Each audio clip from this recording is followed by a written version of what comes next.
Brahma terbangun oleh suara nyanyian merdu. Ia membuka mata dan menoleh. Kiranya yang sedang bernyanyi adalah anak perempuan berpakaian merah yang dilihatnya tadi. Anak itu berdiri di atas papan, di pinggir perahu, memandang ke angkasa yang biru indah, dan suaranya amat merdu ketika bernyanyi. Akan tetapi, bagi Brahma yang amat mengherankan adalah nyanyian itu.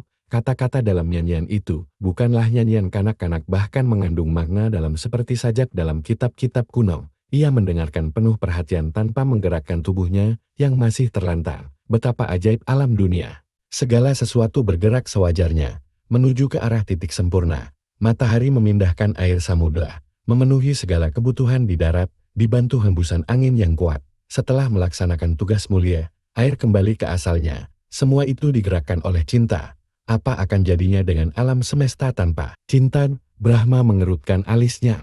Anak ini masih terlalu kecil untuk menyanyikan kata-kata seperti itu. Mungkin hanya seperti burung saja yang meniru kata-kata tanpa tahu artinya. Brahma, engkau sudah sadar dari tadi. Mengapa pura-pura masih tidur? Brahma terkejut dan bangkit duduk, matanya terbelalak. Bagaimana anak perempuan itu bisa tahu bahwa dia sudah terbangun?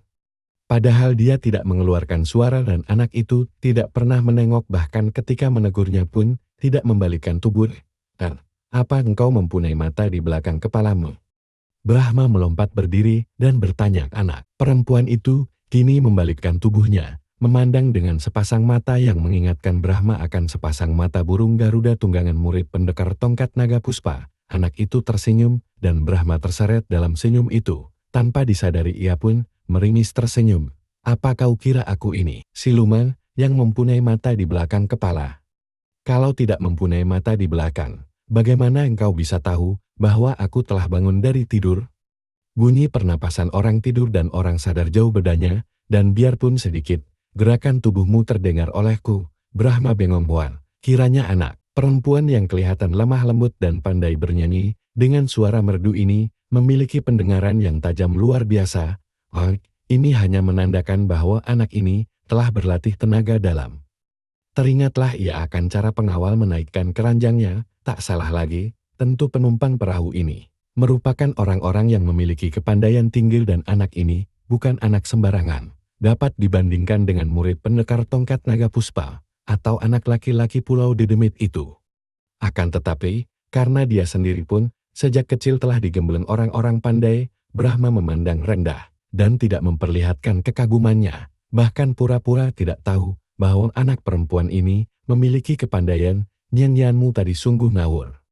Karena tidak tahan melihat betapa sinar mata anak perempuan itu memandangnya seperti orang mentertawakan, Brahma lalu mengambil sikap menyerang dengan mencela untuk memancing perdebatan agar dia dapat dikenal sebagai seorang yang lebih pandai daripada anak itu.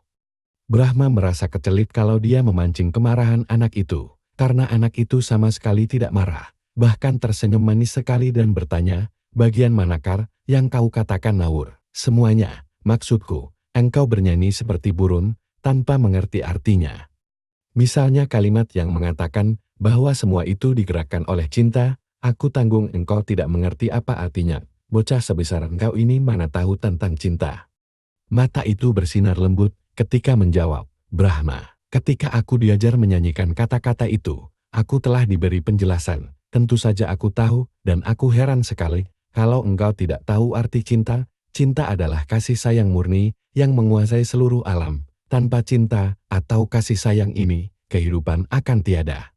Segala macam benda dan makhluk, baik yang bergerak maupun yang tidak, seluruhnya dapat hidup oleh kasih sayang ini. Cinta adalah sifat daripada Sang Hyang Widi yang menguasai seluruh alam.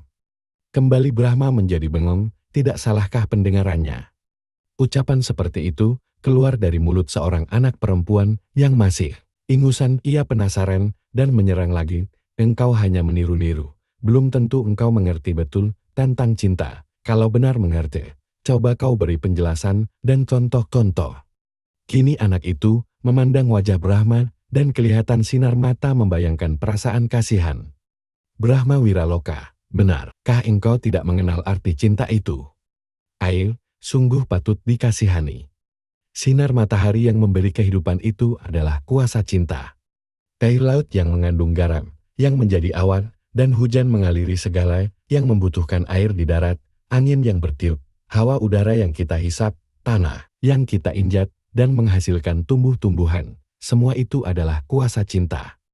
Darahmu yang mengalir di seluruh tubuhmu tanpa kau sengaja, pernapasanmu yang terus bekerja tanpa kau sadari dalam tidur pun, semua itu digerakkan oleh apa, kalau tidak oleh kekuasaan yang penuh kasih sayang bibit, bertunas menjadi pohon tanpa bergerak, tanah dan air menghidupkannya, angin dan hawa menyegarkannya, sampai berdel dan berbunga, bunga tanpa bergerak menciptakan buah, dan buah pun akan jatuh sendiri dan bersemi menjadi bibit. Demikian seterusnya, benda-benda itu tanpa bergerak telah teratur sendiri. Bukankah itu bukti nyata betapa maha besarnya cinta kasih yang dimiliki Sang Hyang Widi? Dan engkau masih bertanya akan bukti? Kini Brahma terbelalak memandang wajah yang semelingah kemarahan itu, bukan main. Maafkan, kiranya engkau benar-benar hebat. Siapakah yang mengajarkan padamu akan semua pengetahuan itu? Ia berhenti sebentar lalu menengok ke arah bilik perahu besar. Tentu, laki-laki yang berpakaian mewah tadi, ya. Tetapi anak perempuan itu menggeleng kepala. Bukan dia, yang mengajarkan semua itu adalah ibuku sendiri. Banyak hal lain yang diajarkan ibu kepadaku, akan tetapi tentang cinta ini. Ada sebuah nyanyian yang kudengar sering kali dinyanyikan ibu, yang aku tidak mengerti artinya. Kalau kutanyakan, ibu selalu menggeleng kepala tanpa menjawab. Dan kau tahu, ibu selalu mengucurkan air mata, kalau menyanyikan lagu itu, Brahma tertarik sekali. Anak ini mempunyai sikap yang amat menarik dan watak yang begitu halus. Tentu ibunya orang luar biasa pula, benarkah? Bagaimana nyanyian itu? Sebetulnya tidak boleh aku beritahukan orang lain, akan tetapi engkau seorang anak yang aneh, yang datang tiba-tiba saja dari langit, dikirim oleh Sang Hyang Widi sendiri, melalui kekuasaan cinta kasihnya. Mengapa begitu? Sudah kuceritakan bahwa aku diterkam burung Raja Wali yang menerbangkanmu ke atas bukan? Engkau lupa. Kekuasaan apa yang membuat burung itu mampu terbang? Kemudian, kekuasaan apa yang membuat engkau kebetulan dijatuhkan di atas laut, dekat dengan perahu paman, sehingga engkau tertolong? Tanpa kekuasaan cinta kasih itu, kita dapat berbuat apakah? Brahma terdesak. Baiklah, engkau benar. Akan tetapi, orang sepandai engkau masih tidak mengerti arti nyanyian yang dinyanyikan ibumu sambil menangis. Coba, perdengarkan nyanyian itu. Kalau engkau tidak mengerti artinya, tentu aku mengerti. Brahma membusungkan dadanya, karena kini timbul kesempatan baginya untuk membuktikan bahwa dia lebih pandai. Kalau gadis cilik yang aneh ini tidak tahu artinya kemudian dia bisa mengartikannya, berarti dia menang. Anak perempuan itu ragu-ragu sejenak, memandang wajah Brahma penuh selidik, kemudian dia menghela napas dan berkata, "Sudah kukatakan bahwa engkau seorang anak luar biasa, dan aku percaya kepadamu, akan tetapi, berjanjilah bahwa engkau takkan menceritakan kepada siapapun juga tentang nyanyian ibu ini, karena kalau ibu mengetahui, tentu ibu akan menyesal sekali kepadaku. Engkau takut dimarahi?" "Tidak, kalau ibuku memarahiku, hal itu biasa saja, akan tetapi, kalau sampai ibu menyesal dan berduka karena perbuatanku, hal ini amat menyedihkan hatiku." Keharuan meliputi hati Brahma. Kalau saja dia mempunyai ibu, dia akan mencontoh anak ini. Rasa takut dalam hati seorang anak melihat ibunya marah, bukanlah cinta kasih, namun rasa sedih dalam hati seorang anak melihat ibunya berduka dan menyesal, barulah timbul dari cinta kasih yang murni. Dia menelan ludah, engkau seorang anak yang baik sekali. Aku berjanji, aku bersumpah tidak akan menceritakan kepada lain orang. Anak perempuan itu tersenyum, aku percaya kepadamu dan kepercayaanku tidak akan sia-sia. Nah, dengarlah nyanyian istimewa ibuku. Cinta kasih menguasai alam semesta, suci murni dan penuh mesra. Namun mengapa hatiku merana, jiwaku dahaga akan cinta. Haruskah aku menjadi ikan dalam air mati kehausan? Cintaku, mengapa engkau begitu tegang? Brahma berdiri bengong, dan 2 titik air mata turun membasahi pipinya ketika ia melihat betapa air mata bercucuran dari sepasang mata anak perempuan itu, yang kini terisak-isak. Engkau menangis?" Tanyanya, suaranya serak. Anak perempuan itu menoleh, mengusap air matanya, dan mengangguk. Aku teringat kepada ibu, aku kasihan mengingat dia berduka, dan aku sedih, karena tidak mengerti mengapa dia menangis, dan apa artinya nyanyiannya itu. Brahma mengerutkan alisnya, berpikir, kemudian ia berkata, aku mengerti. Ibumu tentu mencinta seseorang. Tentu saja seorang pria. Maaf, tentu mencinta ayahmu. Di mana ayahmu? Anak perempuan itu bengong dan mengangguk-angguk. Agaknya engkau benar Brahma. Terima kasih. Kalau aku menanyakan ayahku, ibu selalu kelihatan berduka dan hanya mengatakan bahwa ayah pergi amat jauh, bahwa ayah adalah seorang pendekar besar. Akan tetapi ibu tidak pernah mau mengatakan di mana adanya ayah dan siapa namanya, hanya menyuruh aku bersabar karena kelak tentu akan bertemu dengan ayah. Nah, benar kalau begitu. Ibumu mencinta ayahmu, merindukan ayahmu yang lama pergi. Siapakah namamu?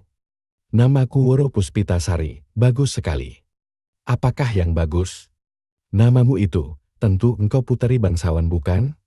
Woro Puspitasari menggeleng kepala. Ibu melarang aku menganggap diri keturunan bangsawan. Biarpun Paman Jati Kencana adalah seorang pangeran Mataram. Aku disuruh ikut di kerajaan Mataram untuk mempelajari ilmu. Ibu sendiri entah pergi kemana akan, tetapi seringkali, sedikitnya sepurnama sekali, ibu tentu datang menjengukku dan menurunkan pelajaran-pelajaran kepadaku. Kini, Paman Pangeran Jati Kencana berpesiar ke laut ini dan mengajakku. Tidak kusangka akan bertemu dengan engkau Brahma. Ibumu tentu seorang yang hebat. Dan engkau di samping pandai bernyanyi dan mempelajari kesusastraan. Tentu engkau belajar ilmu kanuragan pula, benar. Keluarga istana Mataram penuh dengan orang yang berilmu tinggi. Akan tetapi menurut Paman Pangeran, tidak ada yang melebihi ilmu kepandaian ibu yang amat tinggi. Hanya aku belum pernah menyaksikan sendiri kepandaian ibu, kecuali kalau dia datang dan pergi lagi dari kamarku dengan kecepatan seperti menghilang. Kadang-kadang aku bahkan menduga apakah ibu itu sebangsa dewi, bukan manusia biasa.